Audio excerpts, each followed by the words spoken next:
کیا آپ کو بھی لگتا ہے کہ زندگی کے مسائل ختم ہونے پر نہیں رہے؟ آپ دعائیں کر کر کے اور وظیفے کر کر کے تھک چکے ہیں؟ کیا آپ کو بھی لگتا ہے کہ جیسے اب سب راستے بند ہو چکے ہیں، آگے کچھ بھی نہیں ہے، کوئی حاصل نہیں ہے؟ کیا آپ کو بھی لگتا ہے کہ شاید میری اب کوئی بھی دعا قبول ہی نہیں ہوگی، یا میری دعا شاید آج تک پہنچ ہی نہیں پاتی؟ اگر آپ سب بھی ان مسائل کا شکار ہیں تو یہ ویڈیو آپ کے لیے ہے۔ السلام علیکم ورحمۃ اللہ وبرکاتہ۔ ایک نیا دن، ایک نئی صبح اور ایک بہت پیاری سی میریکل اسٹوری کے ساتھ ویلکم بیک استغفار آفیشیل چینل، آپ کا اپنا چینل۔ دوستوں، سب سے پہلے تو آپ لوگوں سے معذرت کہ کافی دنوں بعد میں ویڈیو اپلوڈ کر رہی ہوں، اور شکریہ ان لوگوں کا جو کنسرن کر رہے تھے، جو پریشان تھے کہ میں اتنے دنوں سے ویڈیو اپلوڈ کیوں نہیں کر رہی۔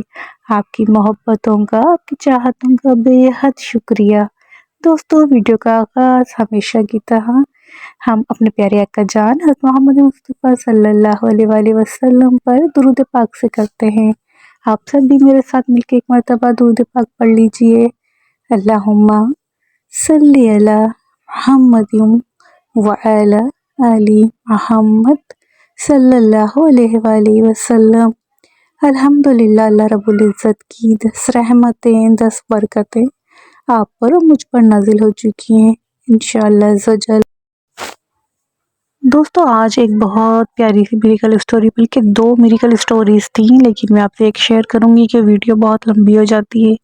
یہ بہن بتاتی ہیں کہ ان کی یہ 3 بہنیں تھیں، اور یہ اپنی بہنوں میں سب سے بڑی تھی۔ یہ کہتی ہیں کہ بچپن سے ہی میری جو طبیعت ہے وہ خراب رہا کرتی تھی، لیکن میں گھر میں بڑے ہونے کی وجہ سے مجھے گھر کا کام بھی کرنا پڑتا، اور مجھے اپنی امی کے ساتھ ہاتھ بھی بٹاتی تھی گھر کے سارے کاموں میں، کیونکہ دوسری بہنیں 2 جو بہنیں تھیں وہ میری چھوٹی تھیں، وہ اتنا کام نہیں کر پاتی تھی۔ ساری ذمہ داری بڑی بہن ہونے کی وجہ سے میرے ہی کندھوں پر تھی۔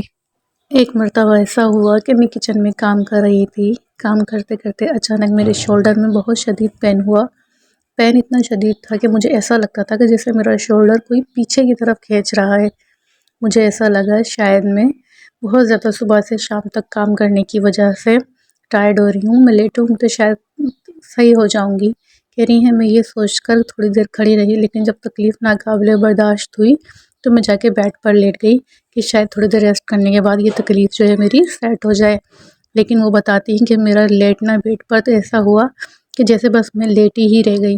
میری تکلیف شدت اختیار کرتی چلی گئی، اتنی زیادہ کہ میں تڑپنا شروع ہو گئی درد سے۔ گھر والے ہی میرے بے حد پریشان ہو گئے تھے، کسی کو کچھ سمجھ میں نہیں آ رہا تھا، یعنی میں ہل جل بھی نہیں پا رہی تھی صحیح سے، مجھ سے اٹھا بھی نہیں جا رہا تھا، ایسا لگ رہا تھا جیسے کوئی پیرالائز جیسی کنڈیشن ہے، اور بہت شدید درد تھا میرے۔ مجھے بہت مشکل سے گھر والے پہلے چیئر پہ بٹھا کر ہاسپٹل لے کے گئے۔ ڈاکٹر نے میرے ٹیسٹ وغیرہ کیے، میری شوگر، بی پی، ہر چیز نارمل تھی۔ ڈاکٹر نے کہا میں کچھ پین کلر دوں گا، ہو سکتا ہے تھکاوٹ سے تکلیف ہو گئی ہو، جن کے پٹھے جو ہیں وہ چڑھ گئے ہوں۔ بہرحال میں گھر آئی، لیکن میری تکلیف کسی طریقے سے بھی کم ہونے کا نام نہیں لے رہی تھی۔ بہت میڈیسن، بہت علاج کروایا، میں بالکل ویل چیئر پہ آ گئی تھی، مجھے ویل چیئر پہ ہر جگہ ہاسپٹل لے جایا جاتا۔ کہتے ہیں کہ بعض اوقات نظر بد یا کچھ معاملات ایسے ہوتے ہیں کہ کچھ حاسدین ایسے ہوتے ہیں، اگر آپ ان کی بات نہ مانیں تو یا وہ آپ کو حد سے زیادہ خوش نہیں برداشت کر سکتے۔ کہ نہیں، مجھے بعد میں پتہ چلا کہ میرے ساتھ بھی یہی معاملہ ہوا تھا۔ میری جو پھپھو ہیں، انہوں نے میرا رشتہ مانگا تھا، اور میرے والدین نے وہ منع کر دیا تھا۔ یہ کچھ عرصہ پہلے کی ہی بات تھی۔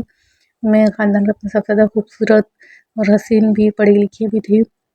میرے اندر بھی تھوڑا سا غرور و تکبر تھا کہ میں کسی کو خاطر میں نہیں لاتی تھی، اور میں چاہتی تھی جس طرح میں حسین خوبصورت ہوں، مجھے اسی طرح بہت اچھا شاندار گھر ملے، جہاں نوکر چاکر ہوں، جہاں ہر کوئی مجھے سراہنے والا ہو، مجھے کوئی کام نہ کرنا پڑے۔ بہرحال پھپھو کو رشتہ کے جب منع کیا تھا ابو نے، تو پھپھو بے حد ناراض ہو گئی تھیں، اور وہ ناراضگی کی وجہ ہی یہ ساری میری بیماری کی وجہ بنی۔ میں اتنی زیادہ بیمار ہو چکی تھی کہ آپ لوگ یقین نہیں کر سکتے۔ مجھ سے اٹھا کے بٹھایا جاتا، یہاں تک کہ میں باتھ روم کے لیے مجھے پکڑ کے لے جایا جاتا اور پکڑ کے ہی بٹھایا جاتا۔ میری حالت بہت خراب ہو چکی تھی، جگہ جگہ ڈاکٹرز کو دکھا چکے تھے، لیکن کوئی فرق نہیں پڑ رہا تھا۔ اب میں بتاتی ہوں استغفر اللہ کا معجزہ۔ کہتے ہیں جب شفا دینی ہوتی ہے اللہ رب العزت کو تو کوئی نہ کوئی مسیحا بھیج ہی دیتا ہے۔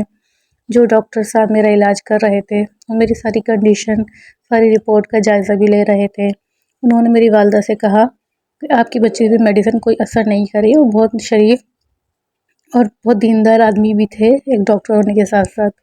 انہوں نے میری والدہ سے کہا آپ کثرت سے استغفر اللہ پڑھیے اور استغفر اللہ پڑھ کے پانی پہ دم کر کے اس بچی کو پلائیے اور سورہ بقرہ گھر میں چلائیے اور چلا کے اس کے پاس بھی رکھ دیا کیجیے تاکہ اس کے کانوں میں بھی سورہ بقرہ کی آواز آئے۔ کچھ دن یہ عمل کیجیے، انشاءاللہ اللہ پاک بہتری کے معاملات کرے گا۔ میری والدہ نے بالکل ایسا ہی کیا، وہ استغفر اللہ پڑھتی، پانی دم کر کے مجھے پلاتی اور گھر میں بھی سورہ بقرہ چلاتی تیز آواز میں اور میرے پاس بھی رکھ دیا کرتی۔ کچھ ٹائم گزرا، اللہ نے ایسا معجزہ کیا کہ کہاں جو میں ہل جل بھی نہیں سکتی تھی، ماشاءاللہ استغفر اللہ سورہ بقرہ کی برکت سے میں خود اٹھ کے بیٹھ گئی۔ ایک دن میرے گھر والے بھی حیرت زدہ رہ گئے اور میں خود بھی مجھے یقین نہیں آ رہا تھا۔ مجھے ایسا لگتا تھا جیسے ہم ساری زندگی بستر پر ہی پڑی رہو، لیکن الحمدللہ اب میں اپنے پیروں پر کھڑی ہوں، صحت مند ہوں۔ استغفر اللہ خود سے پڑھتی ہوں روزانہ اور ایک مرتبہ سورہ بقرہ ضرور کوشش کرتی ہوں ریگولر پڑھوں۔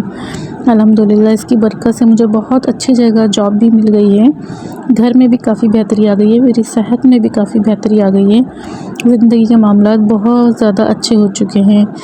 اور جو میرے اندر ایک تکبر کی بیماری تھی، یعنی اپنے آپ کو سب سے بڑھ کر سمجھنا یا سب سے الگ سمجھنا، استغفر اللہ اور سورہ بقرہ کی برکت سے الحمدللہ اللہ پاک نے اس گناہ سے بھی مجھے نجات عطا کر دی ہے۔